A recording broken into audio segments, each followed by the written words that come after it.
I wanted to start with Jianglin Li, if I may, right? Because the interesting thing with the first session was Wang Lixiong, let's say he's a Chinese person who has sympathy or empathy for the Tibetans. And I think your case is also not very different. So could you start by saying to the audience and to me, I mean, again, why are you interested in Tibetan issue? And why do you have sympathy for a separatist or a splittist, the Dalai Lama and Tibetans?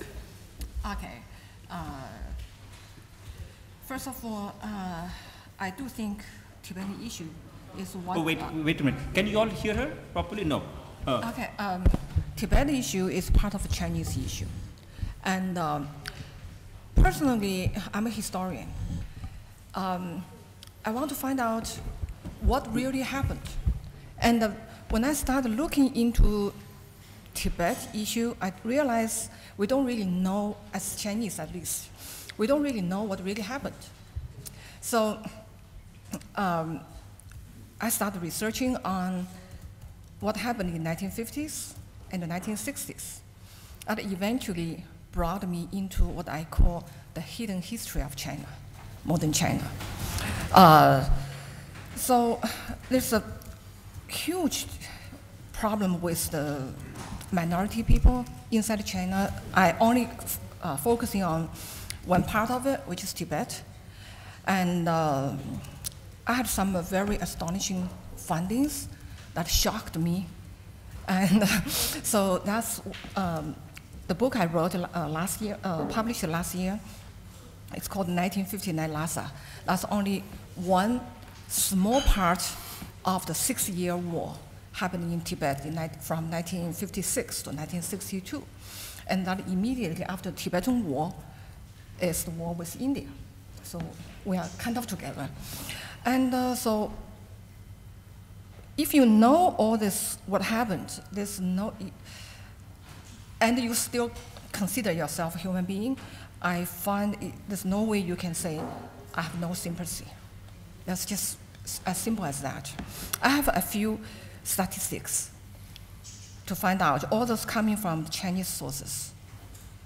From 1956 to 1962, in Kham, Ando, and central Tibet, the people arrested was 100, how do I say the number? 120,000.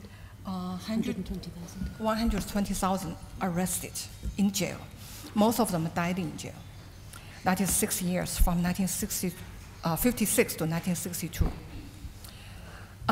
The war during the 6 years is the largest war happened after 1949 inside China. At that time, China had 12 military districts, 9 of them involved in different ways. Some of them as simple as sending a military hospital, and 3 of them were deeply involved. Tibetans killed, wounded, arrested, and surrendered during the 6 years war is 346,000, which is about close to 20% of the total population at that time. By 1964, when China had the second census, in Kham and Ando, 16%, over 16% of total population missing. I can only say missing, meaning less than what we have 1957. In one example, in Qinghai province, the 2 major prefectures, we all know Jekudo and Golok, right? The total population missing from 1957 to 1962 is 1,011. 110,000.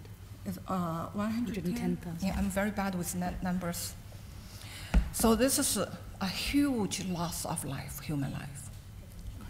And it took me a while to recover from this finding. And each of the number, I do have a source where it come from. So this is where the Tibetan problem come from. That's the real cause. So as a historian, I have to face this. And now I have to,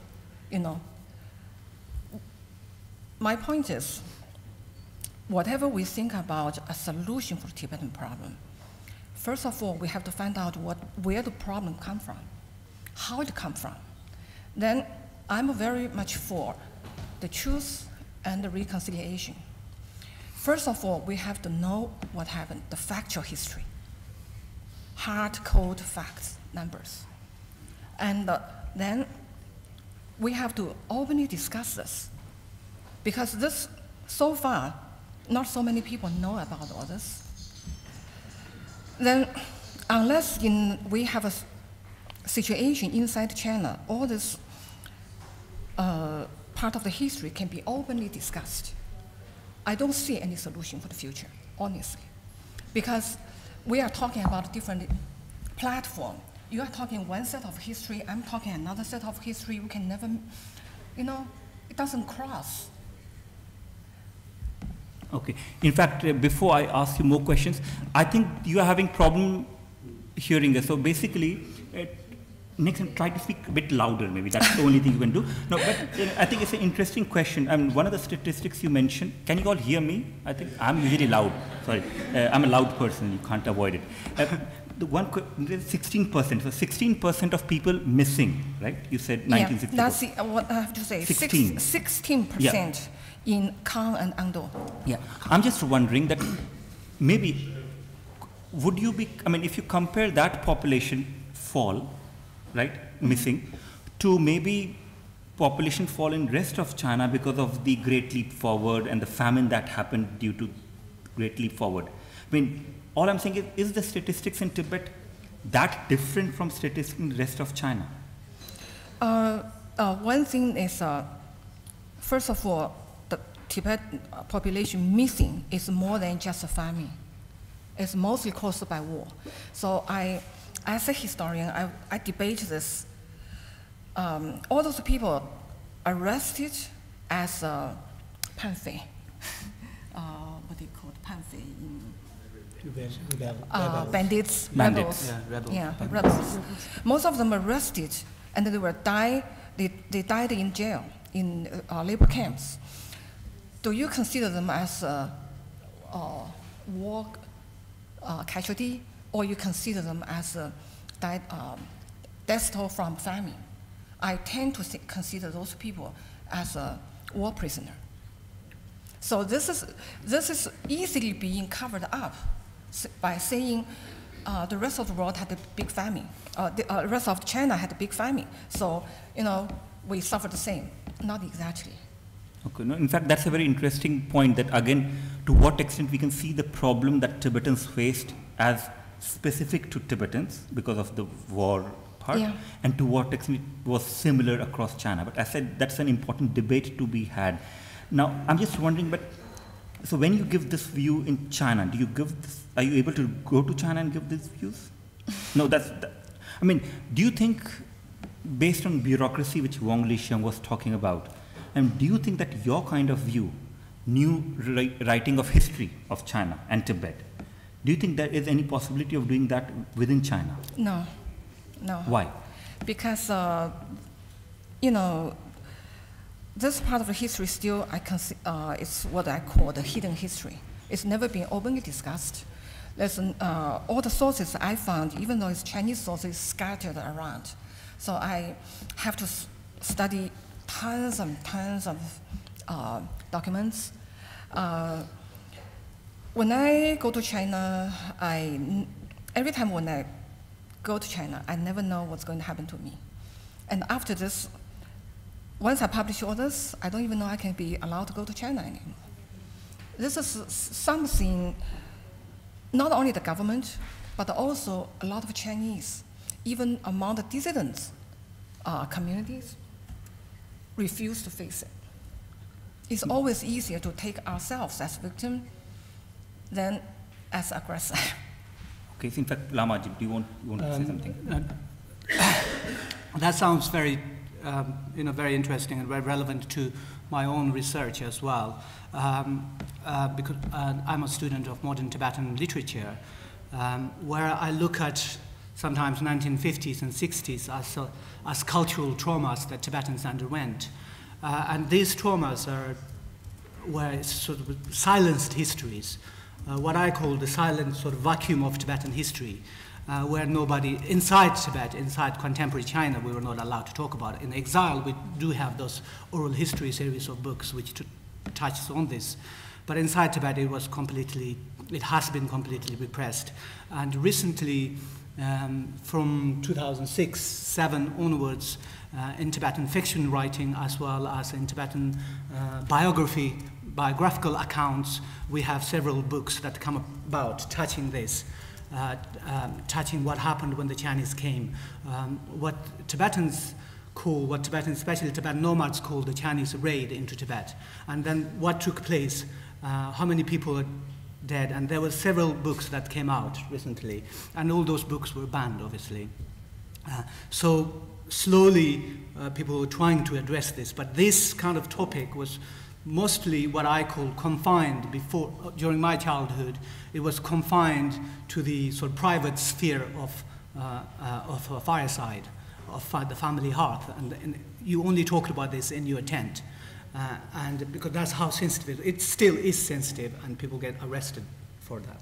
And Dechen, I mean, because you're one of the bloggers, and I think you run a very interesting blog. I mean, from the writings coming out of Tibet and out of China, do you see that kind of revisiting of 1950s? Is that the main preoccupation of people, or do they focus more on problems that exist today?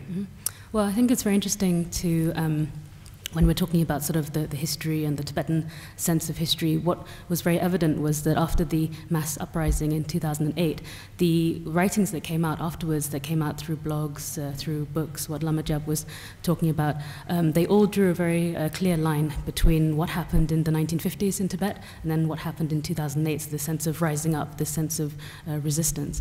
And you had songs being composed, for example, a song by Deshitandup, which was called 1958 and 2008. So it's a direct comparison between the trauma of the invasion in Amdo in 1958 and the bloodshed, and then consequently what happened in 2008 as well. So there's a very, very deep sense of this history, this sort of collective shared Tibetan history, and a very emotional and very also a kind of a sense of a trauma. All the things that were coming out afterwards were very much related to Tibetan sense of identity. So kind of maybe a side effect or an after effect of 2008 is that the Tibetan identity was very much sort of reasserted, and the reassertions came out through this continuing the lines of history, the lines of resistance to the Chinese. So in terms of, I mean, but what is the problem in Tibet? I mean, okay, I know many of the people have lived through that, some of you have lived through that, some of you know of it, some of the people don't know much about it. So could you say, based on the writings that come out of Tibet and China today, I mean, what is the problem in Tibet? Is it one of freedom? They want more freedom to do what? Is it more about religious right to worship the Dalai Lama? Is it something else? Is it a discrimination they suffer in hands of Han Chinese? Is it a problem with Communist Party? Because as you know, I mean, a lot of discussion I have in India, for instance, amongst Tibetan exiles, they keep focusing on the Reds, the Communist Party, as the source of problem. But as Wang Lixiong also pointed out, and I agree with him in this point, is democracy might not be the solution, because democracy could lead to more Han chauvinism and more right-wing extremism. So I'm just wondering, from your reading of the writings that come out of China and your own view, what are the problems in Tibet, the main ones? Well, I mean, it's a very complicated question, but I mean, I think it's all of the things you mentioned. And my background is that I was doing a lot of Tibet work and campaigning, lobbying here and in Europe in generally. And then I went to live in Beijing, and I traveled a lot, and I met a lot of Tibetans, including I met Wang Lixiong, and I met Wesse, his wife, and have known them for several years now. And through all the conversations, it became very sort of obvious that Tibetans feel that in all in all spheres in their life, they feel controlled, that they feel that they are not free. So this could be something very big, as in worshipping the Dalai Lama, or it could be something very small. I mean, it could be their education, it could be what they want to do on a certain day. I mean, it's really also gone into such a sort of pathological, ridiculous sort of stage. I mean, when you have Surf Liberation Day in 2009, and you have Tibetans who are feeling so sad for the loss of lives in 2008 that they don't want to celebrate Tibetan New Year the next day, but then they're being forced to, and then they're being forced to watch propaganda films on TV all the time. Really, it comes down to these really small details in your life. Yeah, you know, for those of you who don't know, 28th March, yes, since 2008 is a national holiday in Tibet Autonomous Region, and it's to celebrate serfs' Emancipation Day. The interesting part is that serfs were emancipated supposedly in 1959, but the celebration only started from 2008. That's the celebration she's talking about. So, I mean, again, do you agree? I mean, but do you think that, let's say, if, I mean, I don't see why the Chinese state cannot see through some of these problems of, let's say, education in Tibetan language, giving more preference to Tibetan language, those who get educated in Tibetan language. I mean, they can, or maybe allowing Dalai Lama's worship, I mean, photographs. I mean, there's nothing serious about those kind of policies. So do you think that if, and that's a big if, let's say there's a bureaucrat very high up in Chinese system who comes up and says, okay, Dalai Lama is not the problem, he's the solution. And you'd see bureaucracy then shifting towards that. If it happens, do you think that Tibet problem would be solved if only Chinese government is open, or do you think it's a problem essentially of something else? I think that would go quite a long way to solving it. But Tibet problem, as Decheng said, is is complex. I mean, in my opinion, there's really a multiplicity of problems in Tibet. As you have just mentioned, the unaddressed grievances that caused by cultural traumas Tibetans experienced in the 1950s, 60s, 70s, and also lack of education and employment opportunities, influx of immigrants, and I would say excessive exploitation of natural resources. And more relevant to today's conference topic would be the absence of civil and political rights, and total exclusion of Tibetans from the sort of consultative and deliberative process of political decision-making. So, I mean, of course, these problems can be found in other so-called minority areas in China, and also in mainland China itself as well. And these are some of the problems that needs to be solved and needs to be addressed. And I think inviting the Dalai Lama back will go, to a long would help towards solving the Tibetan problem. But that would itself, just inviting him wouldn't solve, because you need to discuss things, need to discuss history, cultural policies to be able to solve this, I think. Okay. Jiang Linli, I mean, again, do you think inviting, or if there's a change of mind within the Communist Party and the government, and if Dalai Lama is somehow allowed to come back or invited to come back, do you think that would solve most of the problem, or do you think there's a deeper problem there of Tibetans not feeling part of China? I mean, what do you think is the problem in Tibet? Basically, I think it's a survival problem.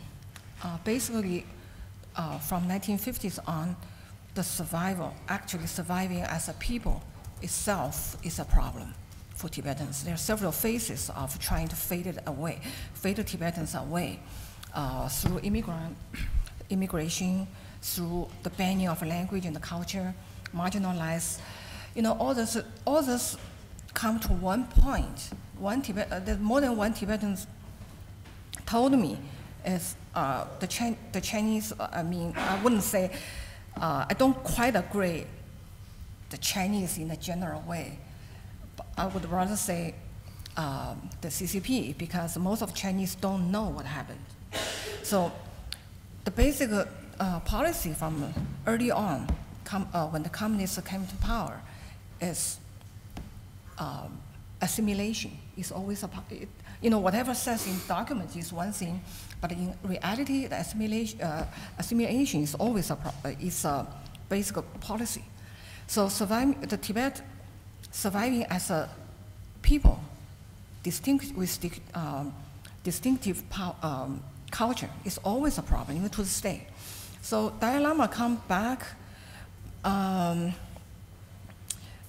helps, but I don't think it's a final solution. And another thing, I don't think China will ever invite him back, because there's one trend inside China silently happening, probably many people didn't pay attention to. It's Tibetan culture itself, and especially Tibetan Buddhism, become more and more popular among the Chinese. So when Tibet, let's say if Dalai Lama was invited back, it's not only affected Tibetans, it's a large group of Chinese will pop up as his follower. And it's a huge threat for the Chinese government. In fact, I agree with that, because if you look at Dalai Lama is a threat, not because of his influence amongst the Tibetans only, but because, let's say if he comes back, and even if he's allowed only to come to Beijing, forget he's not allowed to go to Tibet. And then when Chinese people listen to him, hear him speak, they realize that he's not the devil, which the Chinese government keeps saying that he is. So in some sense, because you have to remember that the Chinese rule in Tibet has been justified as a liberation. And of course, the Communist Party liberated everyone, except themselves. They were liberated, you see. So they liberated everyone. But the interesting thing is, the kind of language they used to rule rest of China in 1960s and 70s during Cultural Revolution, including denouncing Confucius, denouncing the Buddhism, Taoism, everyone, that has disappeared. So Confucius is back, or is he gone again in Tiananmen Square? I think, but Confucius is coming back. There's a new religion, new religions are coming in China. But what threatens the party, it seems, is a figure, Dalai Lama, who they cannot really control. But in some sense, can't they really control him? Of course, the 14th Dalai Lama might not go back to China, but there will be a 15th Dalai Lama maybe in different places, many 15th Dalai Lama, who knows. But I'm sure they will find one inside China. But won't that solve the problem, that assuming that the party believes that Tibetan people are so naive and foolish that they find a baby boy, it would be a boy possibly, so find a boy, they say he's the 15th Dalai Lama, and you have Panchen Lama, one of the Panchen Lamas, approving him. Do you believe that that would solve most of the problem? That you in exile can keep shouting what you want, but inside Tibet, people will get the right to worship the Dalai Lama, the 15th one? No, I don't think that will solve the problem. That means if you look at the Panchen Lamas, the one selected by the Chinese government itself, no Tibetan sort of respects him, and there's no legitimacy for him. It's very difficult to have a sort of shall I say, sort of authority in Tibetan areas. That's one thing. And just to go back to the sort of survival, cultural survival, you talked about cultural survival, and it's also Tibet issue concerns the survival of the Chinese state and also the survival of the Chinese Communist Party. And this is at the issue. This is why it's reluctant to talk. They're reluctant to talk about Tibet. And Tibet is being used as one of the more sort of forces to inject Chinese nationalism.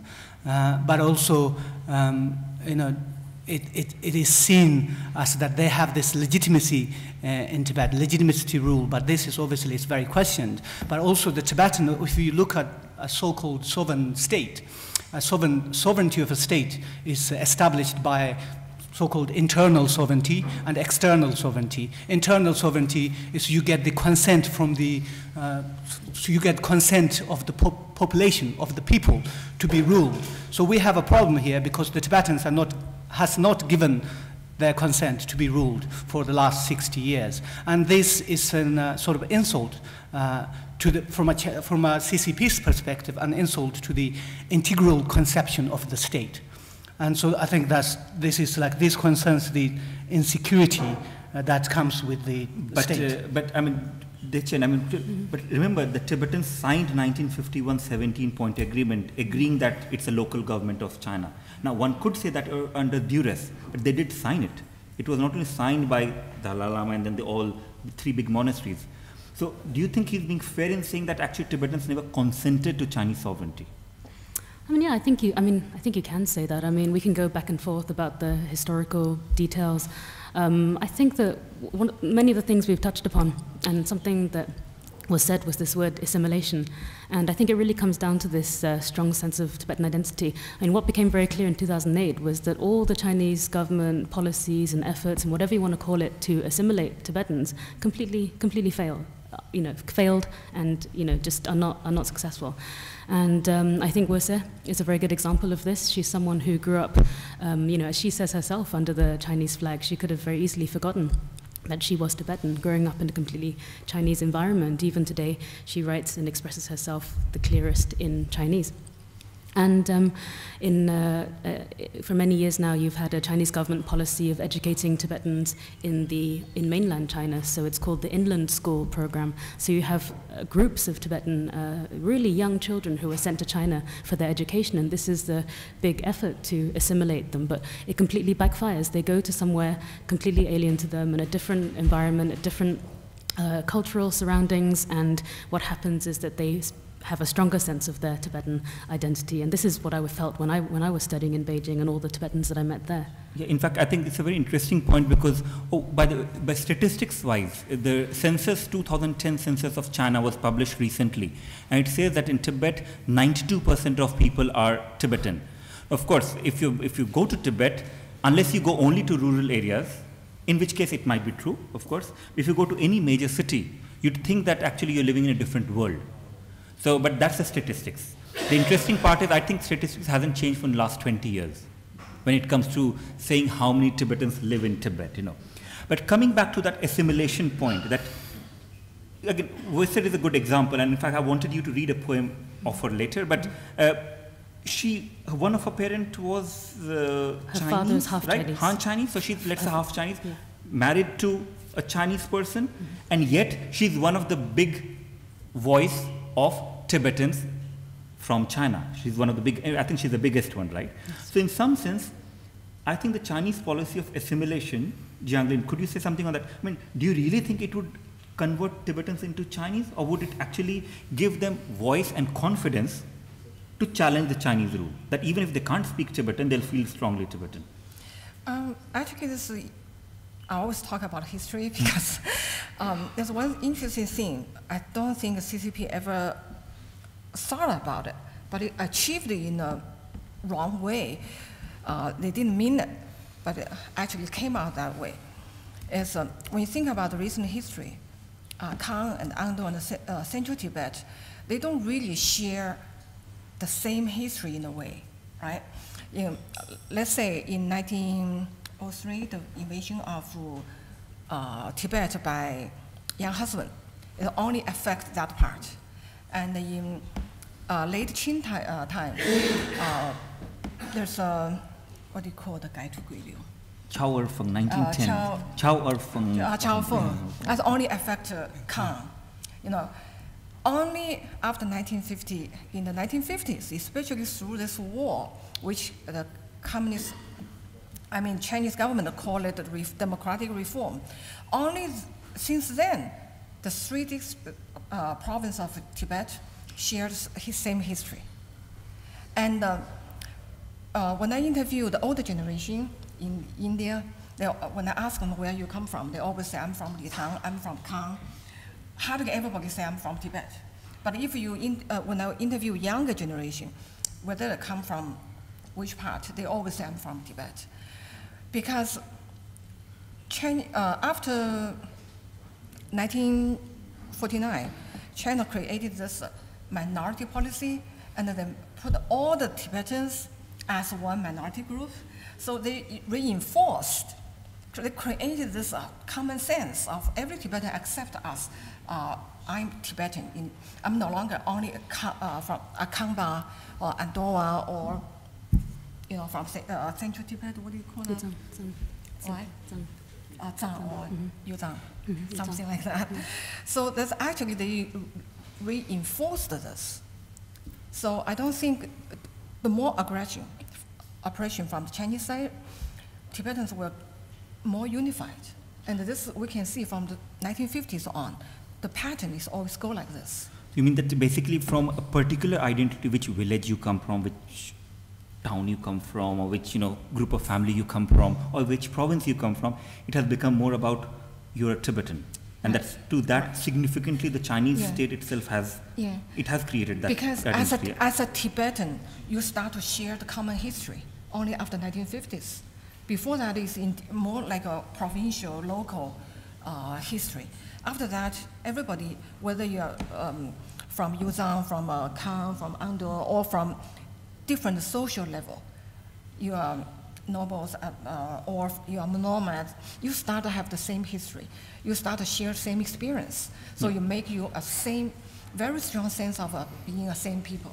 Yeah, in fact, I think it's a very interesting point you're raising about, again, how a specific rule, one could say colonial rule if you want to call it colonial rule, or imperial rule, or whatever rule, Communist Party, democratic reform rule, it is a state that leads to certain kind of reaction and common experience. So even if, let's say you're from Kham, particular province, I'm from Amdo, another province, and we are jealously guard our identity. But if we are treated as same and attacked in similar manner. But remember, of course, the state does not only function by attacking people, they don't. They also try to buy people through development. Or they try to make you singing, happy, dancing natives. So the idea is, I mean, one of the, I shouldn't be naming it, because who knows. One of the person was mentioning, an anthropologist a couple of years ago from Tibet, that essentially they wear normal clothes. When I say normal clothes, I mean normal clothes. But they had to wear a native Tibetan dress during summer only because that's what Tibetans ought to be dressing in front of tourists. And they were doing it not to fool the foreign tourists, but to persuade the domestic Chinese tourists that they're actually essentially happy, singing, dancing Tibetans. So what I'm trying to say is that, of course, these kind of tensions exist there. But Lama Jab, I mean, from your work, could you say more about how important is being Tibetan for the people? I mean, how important is the political issue for them? I mean, or is it mostly about, again, other issues that impact upon political? I mean, do in everyday life, do people there always think about, oh, I wish I could worship Dalai Lama in public? Because they do it in private in any case, everyone knows that. But all I'm trying to say is, how much of it is political? I think very little of it is political. Politics, I do agree with the Jiang Li that the so-called, either you call it the peaceful liberation of Tibet or the invasion of Tibet, brought out a certain delocalized conception of Tibet, and that's right, I agree with that. But I do not agree with the history of Tibet. In the sense of the history of Tibet, there definitely exists a conception of Tibet that incorporated these three provinces. So even the name of the three provinces, Chokhasam, goes back to the 14th century. And if you, even the Tibet sort of dividing into three main regions, the written records can be found in maybe from documents from 10th to 11th century documents. And also in Tibetan oral narratives and Tibetan religious texts, we find references to this delocalized Tibetanness as a territory. And that conception was there, but modern history, their encounter with China has definitely brought into prominence. That's one. And if we talk about Tibet, and I myself sort of relate to Tibet because I was born and brought up there, and as a result, I would say it has a powerful hold on my psyche and body. And so I agree with a leading modern Tibetan poet called Jiangbu, who says in a poem titled Homeland, he says, he sort of concludes it by saying, in essence, homeland is our own body and the fragmentary explanation upon which the body itself relies.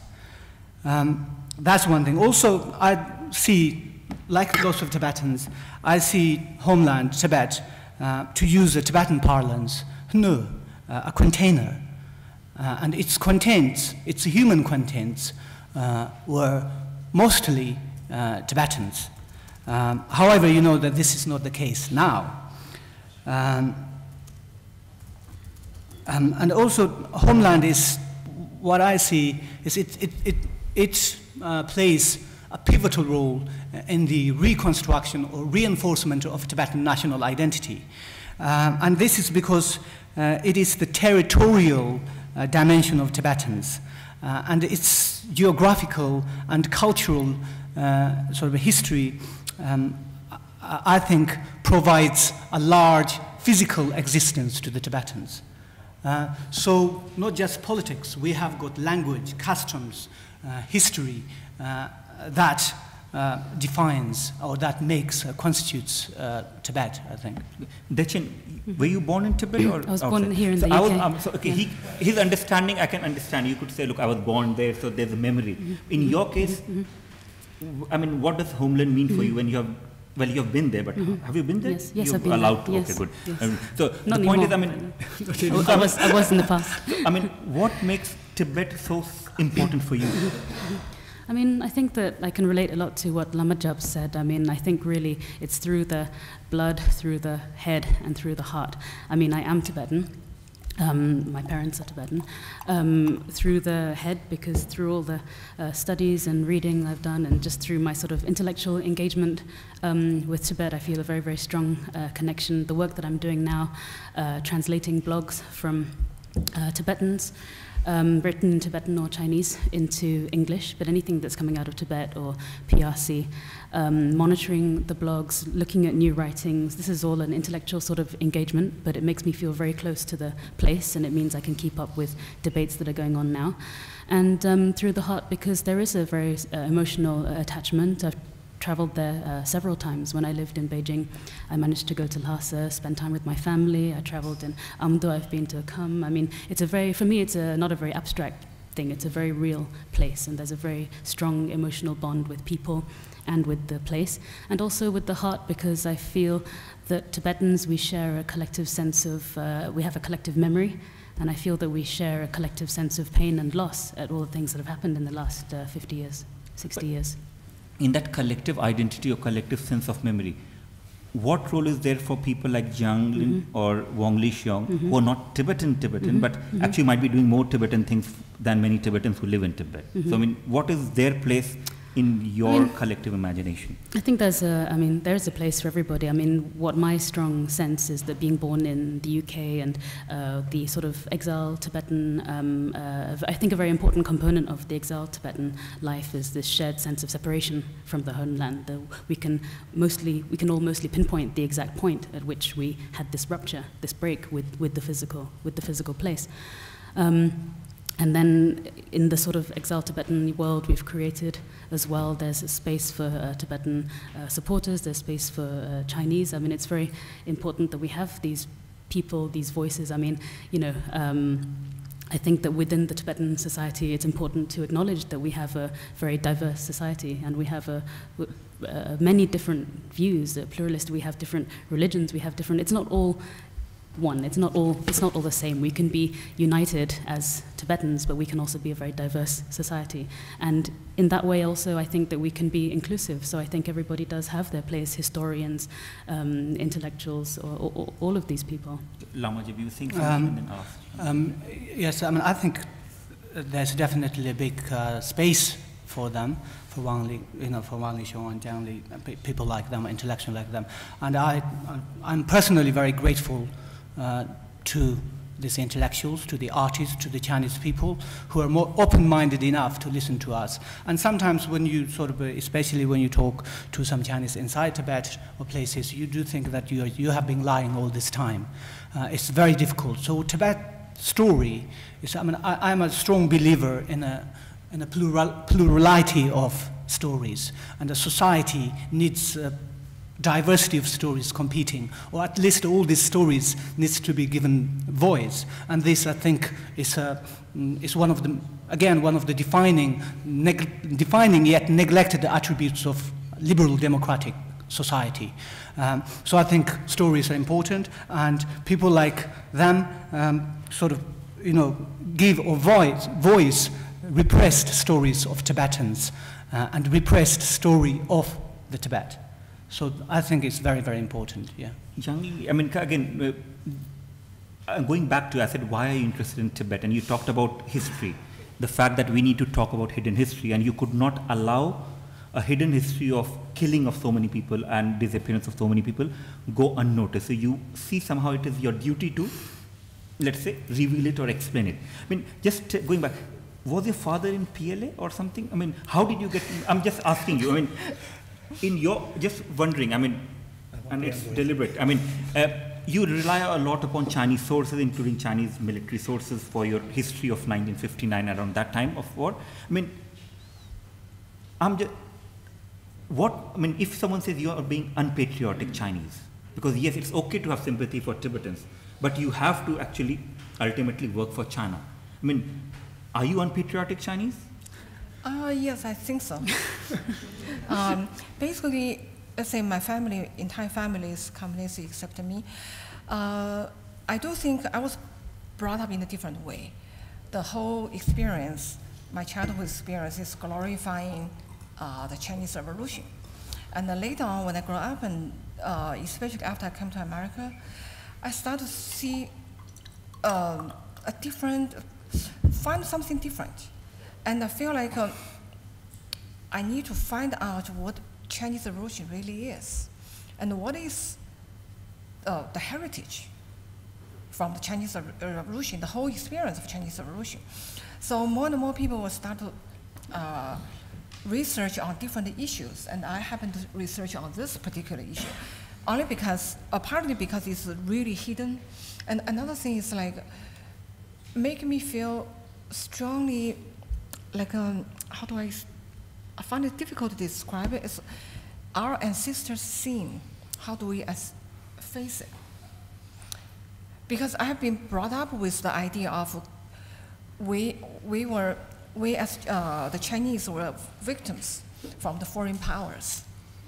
All years and all the education, even to this day, still generations of children were taught this way. And all of a sudden I found out that's only part of the story. There's another part of the story. We were the aggressors. We were the invaders and the killers. And we are actually, like everyone else, can be sinful. But I mean, how do you know, I mean, are you sure you're not being seduced by Western imperialists? I mean, right? I mean, and being seduced by the Tibetan separatists. The reason I'm saying is because, of course, they would say, oh, you came to US, you got influenced by these anti-Chinese Western imperialists, especially in the US. I mean, what else do you want? and of course, Dalai Lama being the great seducer in this context of appealing to all kinds of people, be it Chinese, I'm sure, from all different parts of the world. So, are you sure you're not? You're not falling into the trap set by propaganda of the splitists and the Westerners? I would say more of a spiritual awakening, and learn is the process of awakening your own spirituality and your own heart, and start to think about issues more on a human basis than on the land, territory.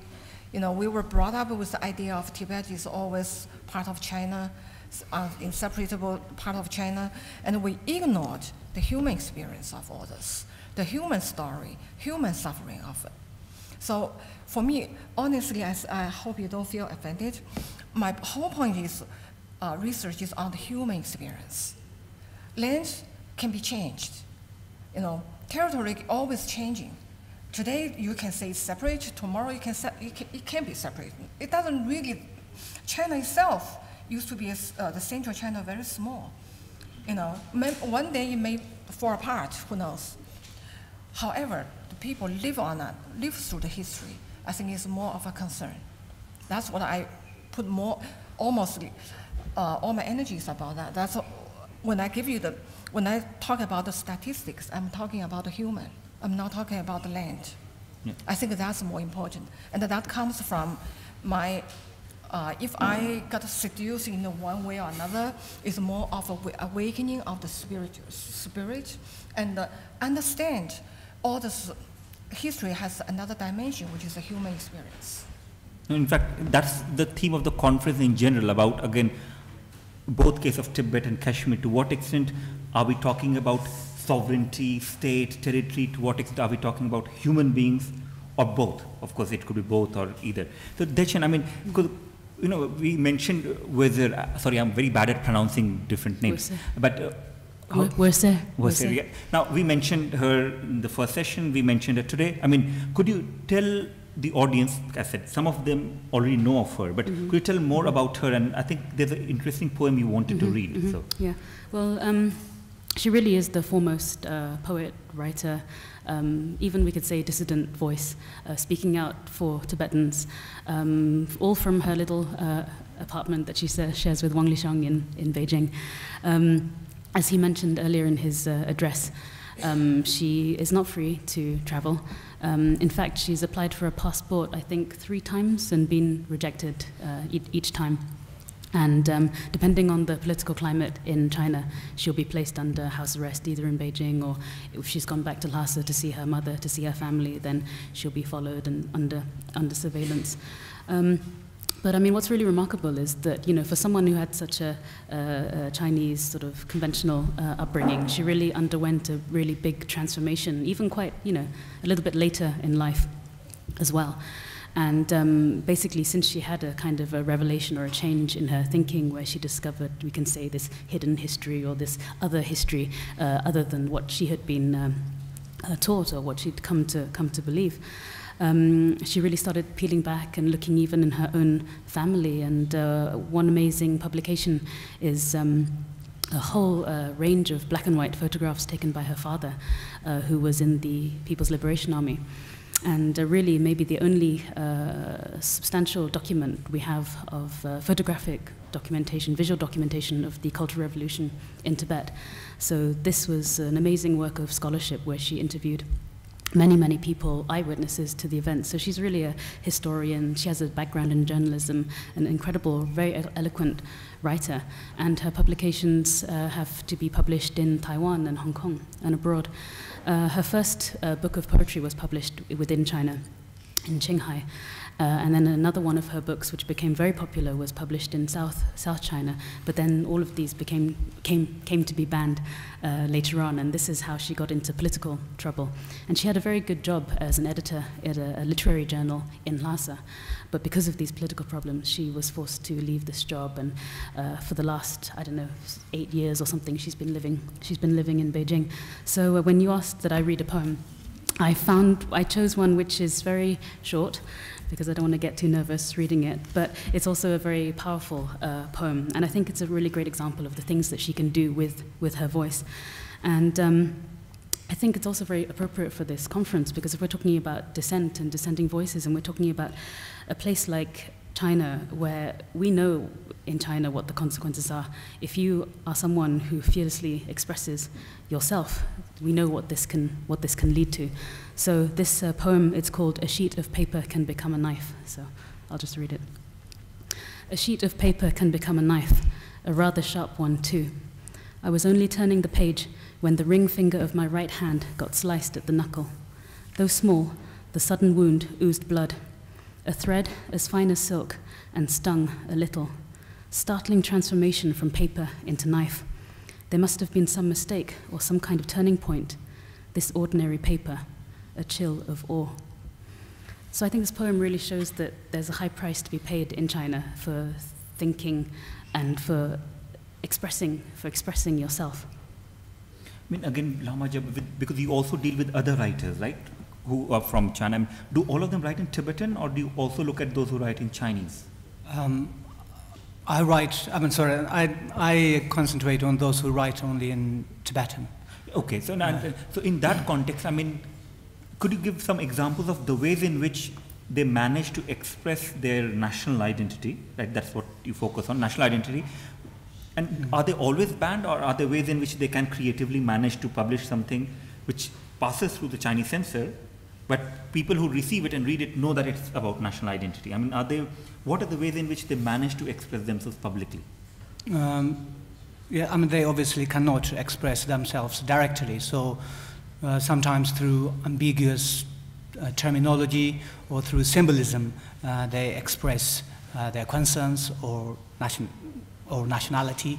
but also modern Tibetan literature sort of serves as an embryonic sort of public space within which Tibetans critique the colonial authority as well as the traditional Tibetan authorities as well. I mean, Tibetan literature really expresses and reinforces national identity by drawing on history, culture, religions, I say with a plural because they're both Bon and Buddhism, and politics and an imagined snowy homeland.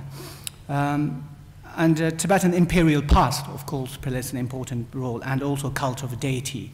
And so, again, the sort of still living oral narrative, the Tibetan sort of oral sources, oral tradition plays a big part in the literary creativities of the present. For instance, in a short story called Gesar Bard, Gesar is the Tibetan epic narrative, the longest epic in the world, poetic epic in the world.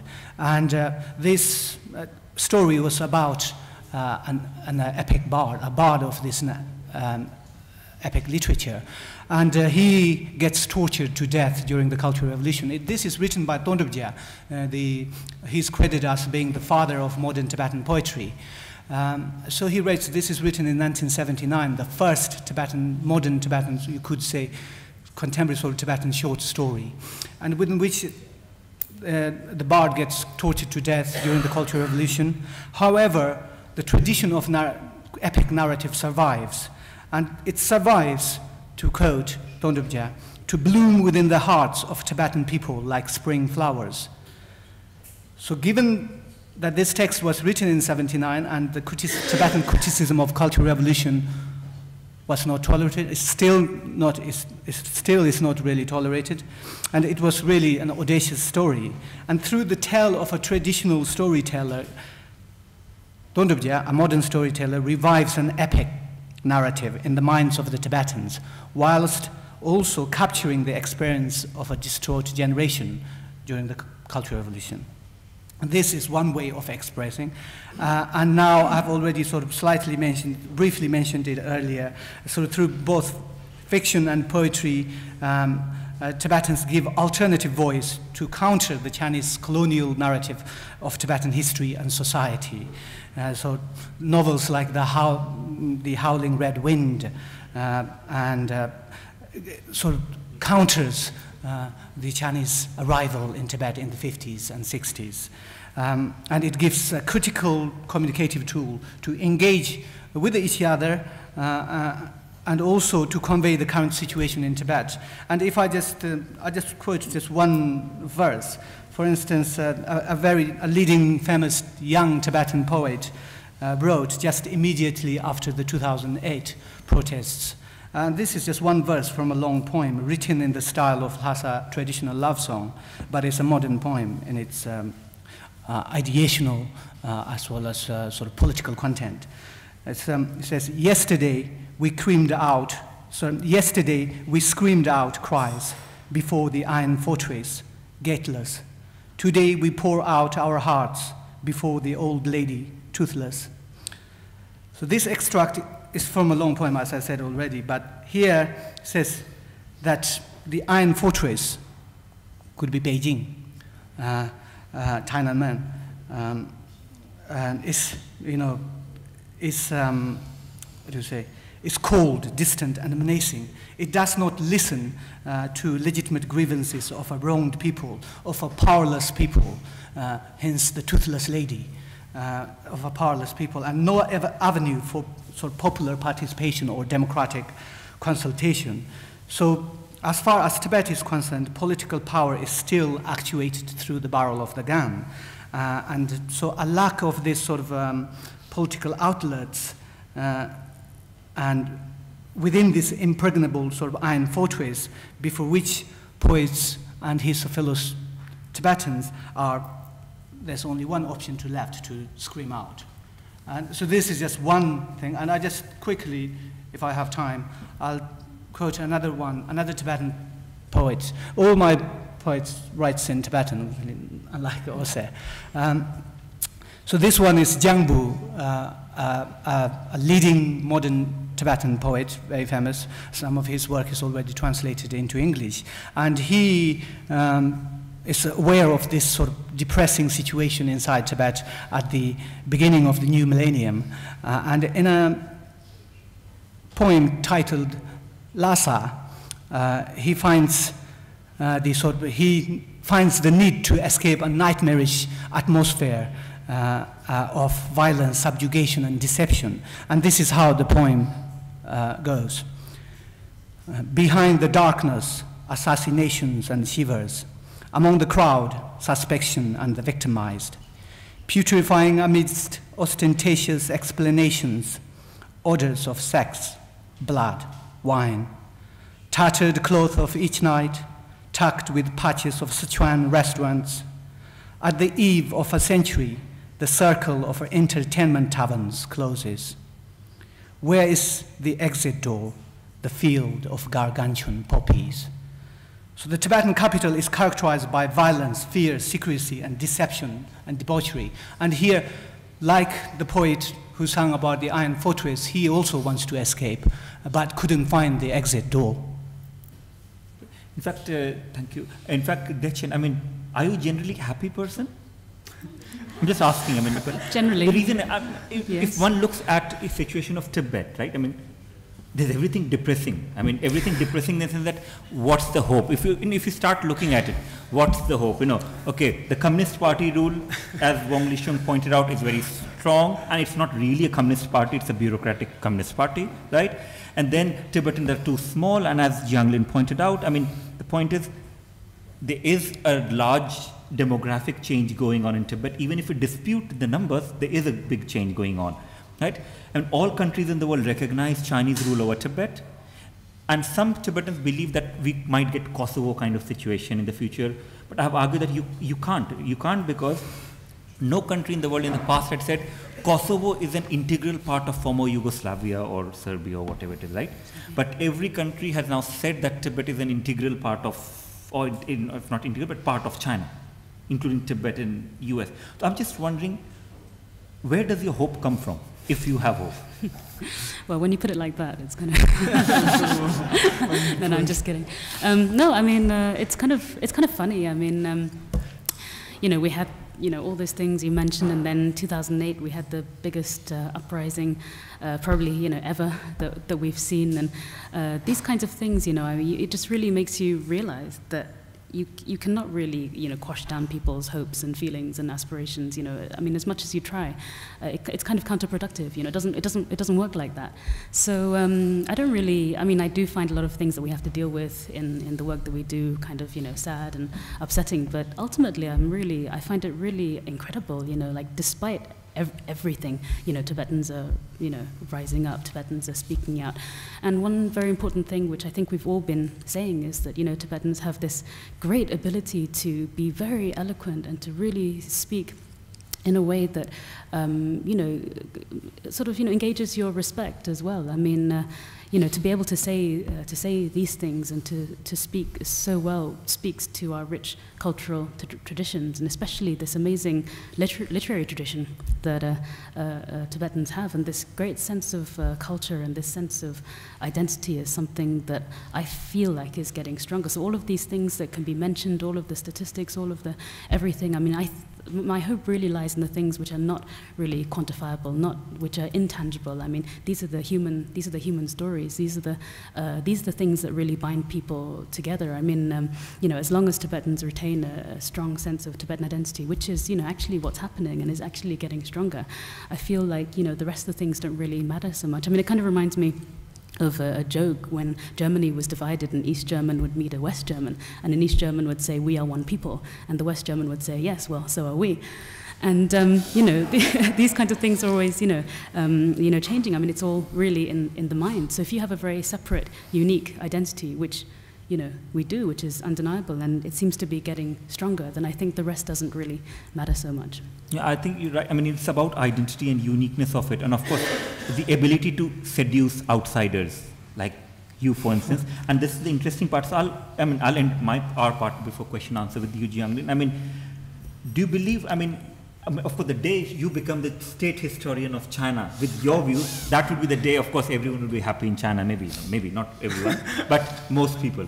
But in your sense, I mean, do you think, let's say if China becomes more democratic, it already had democratic reforms in Tibet, so let's forget that part. But if it becomes more democratic in the sense that Communist Party's dominance ends, or maybe there are 2 parties, 3 parties, which is not the splitting of Communist Party, but 2 or 3 genuinely democratic party, do you think that would be a solution?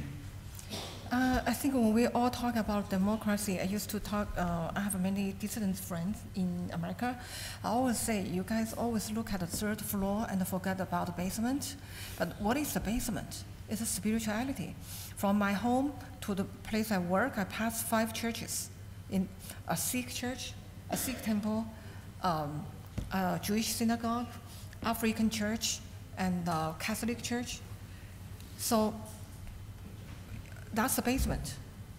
And when the Chinese, when we talk, especially our generation, when we talk about democracy, always forget there's a foundation somewhere there.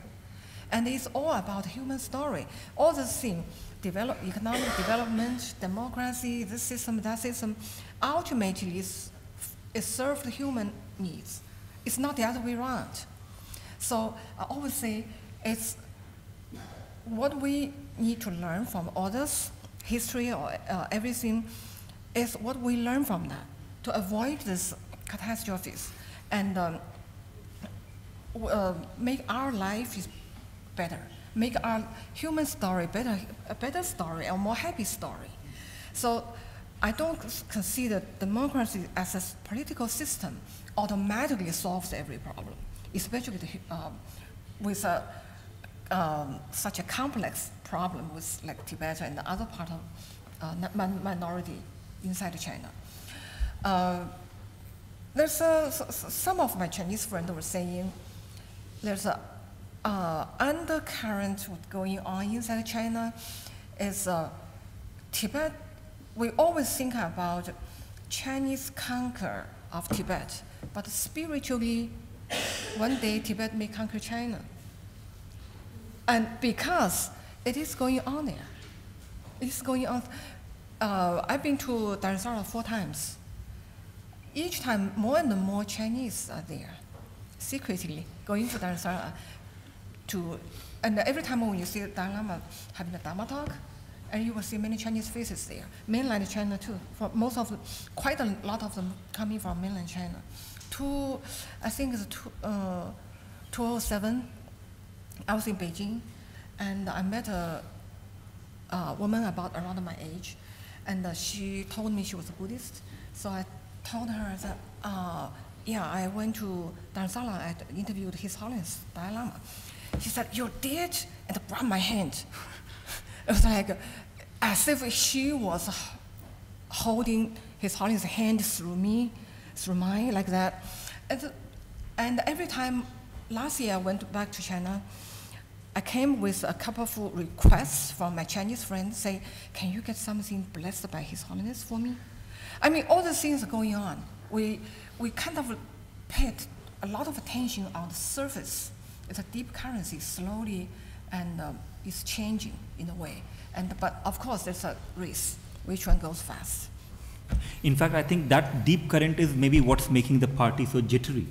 I mean, that yeah, they know that so in too. the end, and of course, again, for those of you who don't know much about Tibetan history, you have to remember Chinese history, you have to remember that the last big empire in China, the Qing Empire, Qings used to practice Tibetan Buddhism. Mm-hmm. So in some sense, it's not simply a case of a big, strong, powerful country ruthlessly colonizing a small group of people. It's also about that small group of people's religion being very powerful at the elite level in different societies. But anyway, we'll stop here, but we'll open the floor for question answer. Again, we'll take 2 or 3 questions together and then we'll answer. If you have a specific question for individual, you can name him or her. If you have a question for the general panel, feel free to do that. Victor, you can start with the gentleman there. Thank you. May I modestly and constructively contribute a view as a British person, a distinction I draw because I suspect many of the audience here are of Chinese, perhaps Tibetan and Indian origin. And a question I'd pose is, what might we learn in relation to Tibet from the collapse of the Soviet bloc, which one could call an empire? And one might suggest Tibet is an imperial conquest by China. Now, whatever one might say about the UK as a former colonial power, it is unique. The UK is unique among former colonial powers in having the British Commonwealth, which is a voluntary association of a quarter of the world's population, including India. And I'm struck by being recurrently told that whatever mistakes the UK may have made in India, a substantial part of Indian infrastructure and is of British origin. Now, I don't want to get embroiled in that, but by contrast, can I say that the former Soviet bloc countries seem to be glad to be rid of Soviet oppression, as presumably Tibet would be to be rid of Chinese oppression. Now, surely, I respect your need for a quick question, but can I just round off?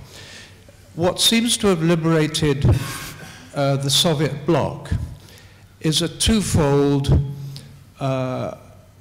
nationalism, one may call it, among the Soviet bloc former countries, and a pressure within the Soviet Union, fostered perhaps by the enlightened attitude of Gorbachev. Is not the solution in relation to Tibet a counterpart of that? In other words, not only do you need to sustain and foster Tibetan nationalism in the best sense, but you need also to address the root cause of the problem, which is Chinese government repression. It's not a democracy. Yeah. Thank you. Any other questions?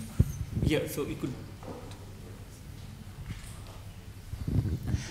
I wonder if I could ask Lama and perhaps Dissent to say more about the current position of Gesar and what, how, I mean, as a practice, because it's been it's been moved into the academy, the kind of social base is under threat with the settlement of the nomads.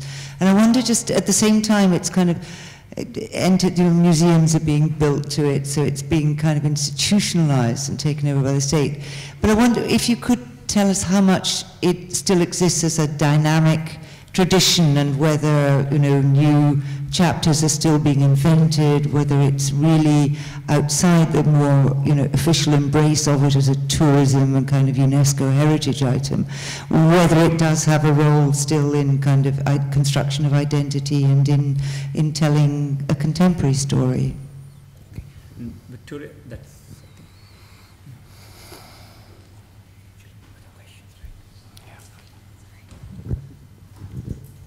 Hi. Just a comment to say that I disagree somewhat with the difference between political systems and the human stories, because I think political systems are constructed, they're socially constructed systems of meaning,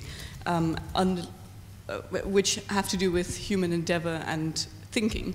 So on that note, I was just wondering whether there was a uniquely Tibetan conception of democracy that we might with which we can understand the ventures better that you present, just from a layperson's perspective.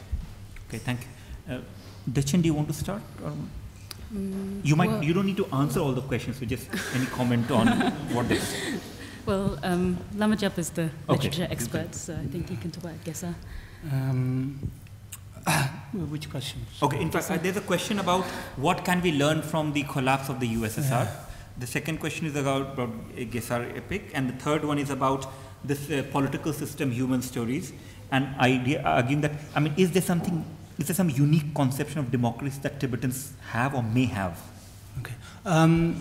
In terms of the collapse of Soviet Union, yes, we learn a lot of lessons from it. I think the Chinese government has already learned a lot, and this is why their concern is not to go after this sort of dramatic collapse of a huge empire.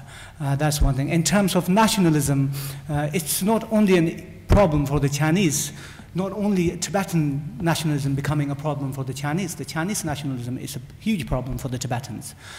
So I think the more, my thinking is that a collapse, a dramatic collapse, a sort of spectacular collapse of Chinese empire I don't think is in the interest of Chinese people or Tibetan people on the human level, being human beings. And nationalism is a problem for both. That's to your question. And in terms of Gesar, yes, there's been sort of an academization of Gesar. Gesar being sort of, say that especially being embraced by the academics, so-called Tibetanologists, state-sponsored Tibetanologists in Beijing. Yes, that's right. But this also, I think, it entails the inadvertent consequences of this embracing the Tibetan epic is that it's becoming now, because it's allowed, using Tibetan epic narrative or researching onto it, Tibetans are getting an angle or creating a different, reinforcing their identity. I think Gesar is one of the pan-Tibetan identities that existed before, and now it has also, in terms of academic studies, research studies, it has got state sponsorship. And in terms of existence, yes, it still exists, it's still vibrant, and Gesar episodes are still being narrated. And we're talking about one person narrating maybe 100 episodes, and this still goes on. So it's very, very within there. It's not just narrating of the epic, that is Gesar. Actually, the Gesar ideology within the Gesar, the Tibetan worldview, the mountain worshipping, the Buddhist concepts, the Bon concepts, that is pervasive throughout Tibet. That's to your question. And in terms of a Tibetan conception of democracy, I think there could be one. I think we could use quite a lot of principles, tenets like Buddhist tenets of equality and altruism, and this I think we could use in our democratic project. But when we talk about democracy, when I talk about democracy and democratic China, I'm talking about democracy as a liberal democracy, as a democracy that respects that its central tenet is the sovereignty of the individual. And the sovereignty of the individual must be there, and the sovereignty of the minority must be there, must be protected through law, through institutions, and this kind of democracy. I'm not talking about majoritarian democracy. Do you want, anyone else wants to say anything? About the collapse of what we learned from the fall of former Soviet Union.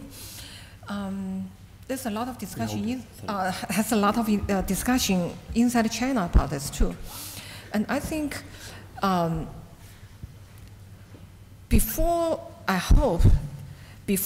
any drastic change happen in China, there's a period we can openly discuss a lot of things, a lot of issues, put everything on the table. In terms of Tibet, is what really happened in Tibet? How do we deal with the history? How do we understand this?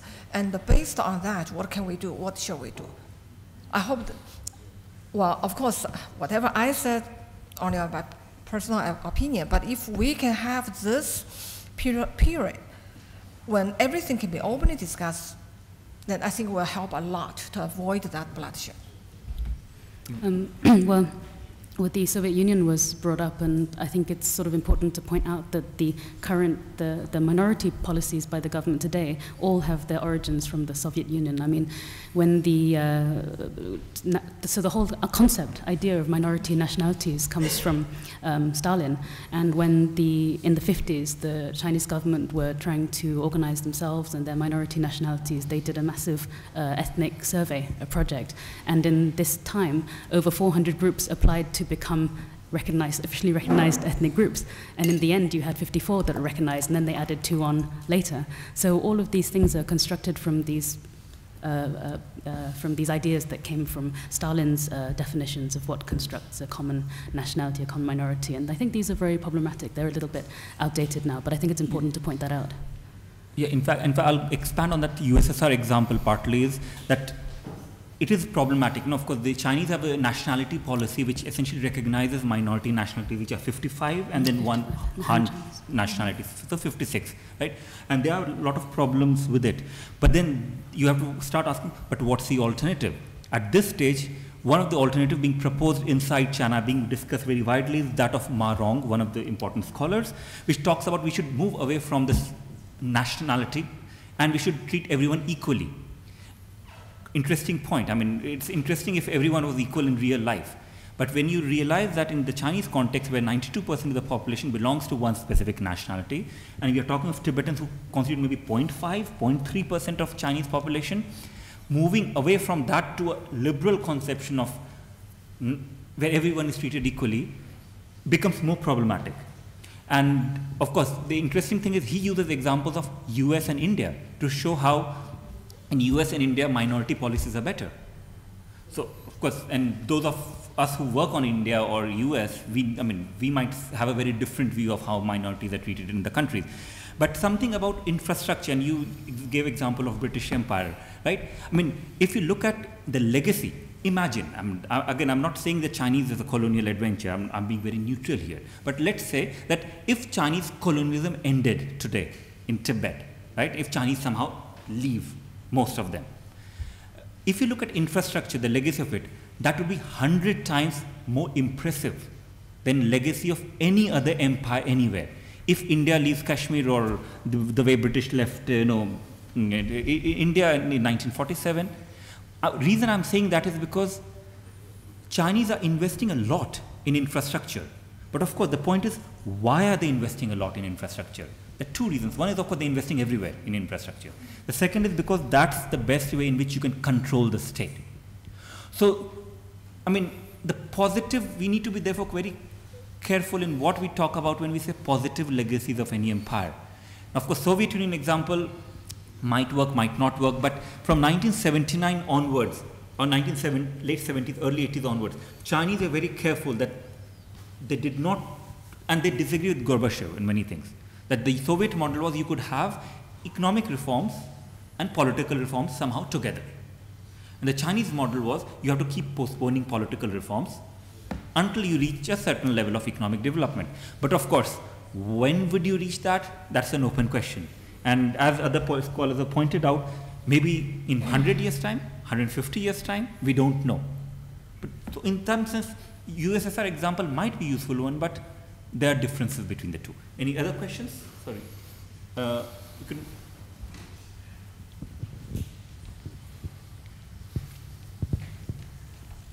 My question is, I recently read an article by Li Datong, a quite famous Chinese independent writer. And he said that he commented on what's happening in Inner Mongolia. He said that Soviet Union's experience, it was a failure, and the Chinese problem in nationality regions is caused by Chinese ethnic policy, which is a copy, partly copy from Soviet model. And he blamed this communist nationality policy. He said, without those nationality policy, probably non-Chinese people like Mongolians, Uyghur, and Tibetans, they wouldn't have the same strong ethnic self-consciousness or identity. And he also beautified and idealized the pre-communist regime. He said the Kuomintang regime and also the after the Republican period was so ideal, so good. So that's really provide an ideal solution to Chinese ethnic problems. My question is, does that, I want to know the panelists' view, whether like a collapse of Soviet Union, is that enough to show the failure of the Soviet ethnic policy?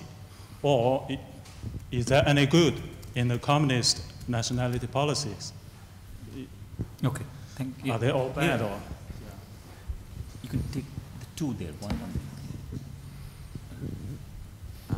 I just want to know, when we campaign for Tibet, do we campaign for a free Tibet or do we campaign for autonomy?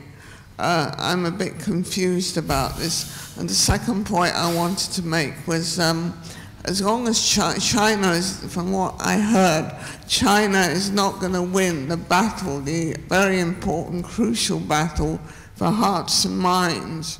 That is the one that they're losing. And they're never going to win that from what you say. What's in your heart, what's in your mind, what's ever happening. I'm Polish, so I think I know a little bit that we never gave up our culture. We were wiped off the map of Europe for 120 years. The important thing is we kept our culture, we kept our language, and hey, now we're in the common market. What more can you want?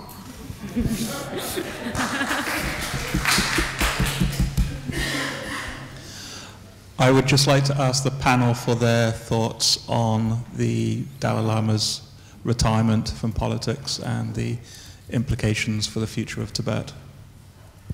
Thank you. So, Dechen, do you want to start this time? Yeah, so many big questions. Let me think. Well, actually, I just came back from Dharamsala, so I just got back on Monday. So the whole talk was about the resignation of the Dalai Lama. There was a special meeting that went on.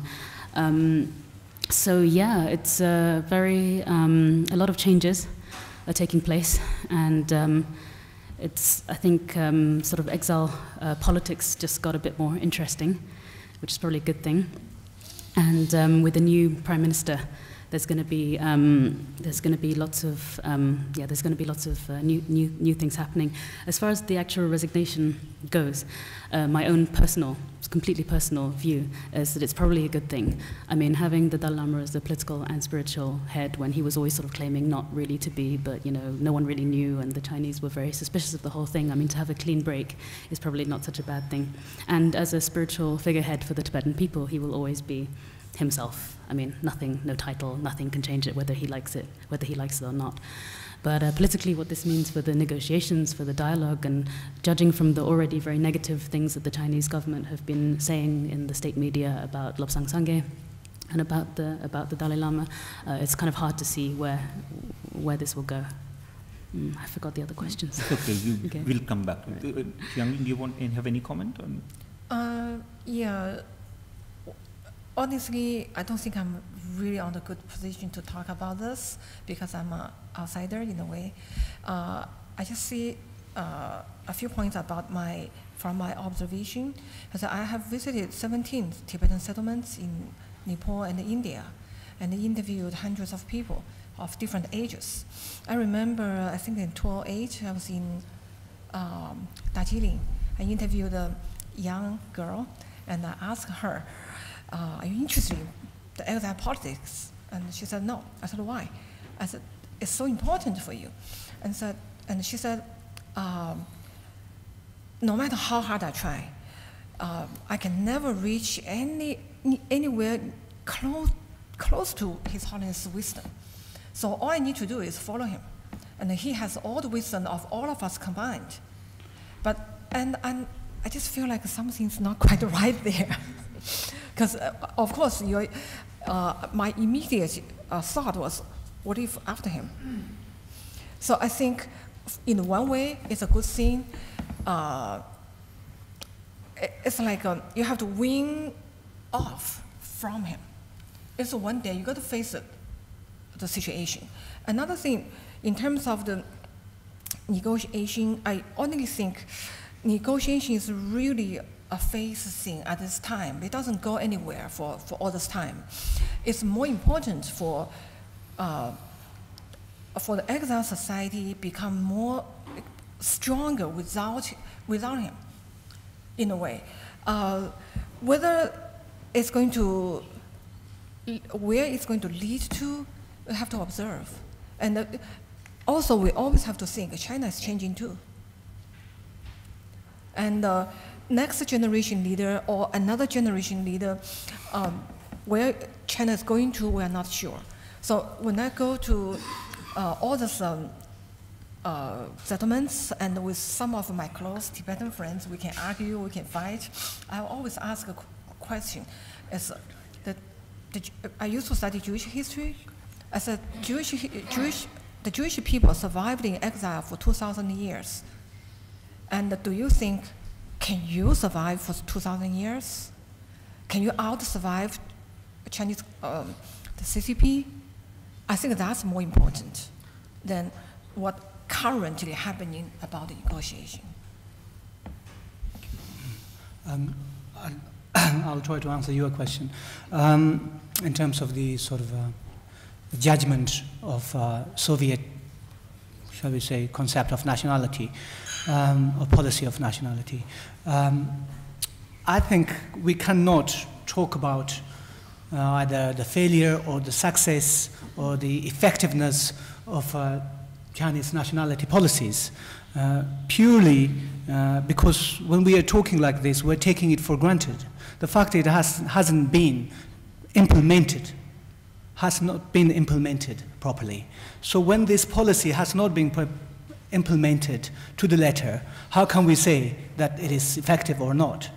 I think if they implement it, put it into practice properly according to its legal principles, I think it will be a big step towards solving the Tibetan problem. But the problem is that it has never been implemented. It's nominal. In terms of His Holiness resign, I think it's good. I think it's good he's resigned. I think it's amazing that he resisted and that he refused to accept even a nominal ceremonial role, which I hoped he would, but he didn't. So yes, we need to wean off. That's absolutely right. And at the moment, what the problem with the Tibetans is we have a lack of institutions. Lack of institutions because we're mostly relied upon big lamas, great religious leaders. And we do not have secular leaders or secular or intellectuals or artists or footballers, or we don't have this kind of institutions. And I think this we need so that we will be able to be on our own feet. Our secular people will be able to on our own feet without relying upon our flying lamas. In fact, at one point when you talk whether Tibetans can survive for that long or not, you just have to note that Dalai Lama is 450 years old. I don't know, I mean, he's 450, whatever, 500 years old. Karmapa Lama is 700 to 800 years old. In some sense, they already outlive the Communist Party of China or any party in the world. So I think in that context, so long as that system survives, it would. But of course, a question which I have, and I'm not asking you to answer it, is again, today, many Tibetans inside China are willing to sacrifice their life or livelihood or freedom or to do anything for just keeping a photograph of a man, right, Dalai Lama. Do you, I mean, my anxiety about this democratization process is that would they be willing to do that for Lobsang Sangye? Lobsang Sangye is the new prime minister in government in exile. So I'm just wondering whether with democratization in exile, would they emerge a split between how exiles operate, which is in most secularized, democratized form, and how Tibetans inside China live, which is in terms of they want Dalai Lama, they want Karmapa, they want the Lamas. I'm just wondering. I think this is a very serious question. I think there will be, of course, the question of legitimacy of Tibetan government in exile, or Tibetan community in exile, would definitely be diminished after the resign of His Holiness. That's for sure. But we also need to know that His Holiness is still in exile, and we still have his assistance. We still have his experience and expertise and wisdom to guide us, and that will be listened to inside Tibet. And the other thing is that when Lobsang Sangye was elected, lots of Tibetans celebrated inside Tibet. And they were preparing, even in Ngawa, where the repression is going on at the moment, they bought fireworks a month before, so nobody knew who would win. But this is, what's becoming is that democratization of Tibetan government in exile, and it's again becoming a marker of Tibetan identity. In a way, look to our Chinese brothers look, we can democratize, but you haven't, sort of thing. So, and that's one thing. But in terms of legitimacy, yes, there will be a problem. But this is a long process, and there will be other institutions that we need to establish, we need to found, we need to strengthen. I think that will, come along, hopefully. Yeah, and it's not, it's not simply a question of one thing replacing something else. I mean, this is something that Western media got a little bit wrong. They all said that Lobsang Sangye was replacing the Dalai Lama, and this simply isn't true. Lobsang Sangye is replacing Samdong Rinpoche, who was the former democratically elected head. And also, when you have someone like the Karmapa, everybody says, okay, so he's going to be the next Dalai Lama, or the Panchen Lama will be the next Dalai Lama. This is all just wrong. All of the lamas continue with their own lineage. Lobsang Sangye, the political, exile political figure, will not replace a spiritual figure. So it's not really, it's not even a very Tibetan trait to differentiate, to replace one thing with another. I mean, all of these things can be separate, but it's very clear. I mean, you can have the Karmapa as your head, as your Lama, but you can also have respect for the Dalai Lama, and in that way, Lobsang Sangye can also be your political figurehead. So there's no reason to make everybody one person. Okay.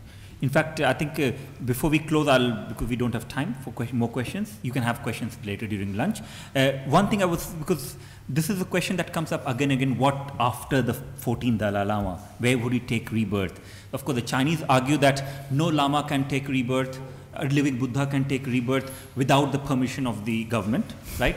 And of course, the Tibetan exile argue that no, of course, it depends on the lineage. If what the present Dalai Lama decides. In fact, I remember in Beijing, I gave a solution. I said, Chinese said they can't take rebirth outside.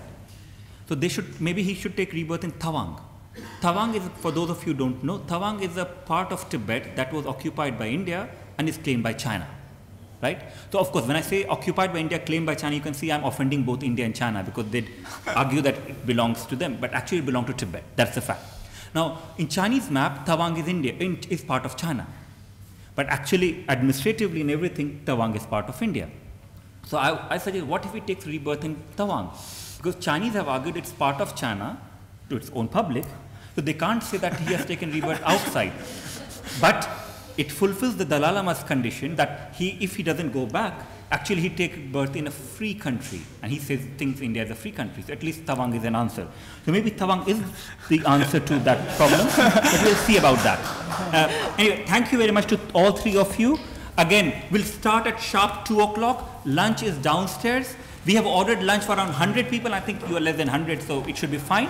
Otherwise, if you realize that sandwich is finishing off, just eat less. Anyway, see you at 2 o'clock. Thank you.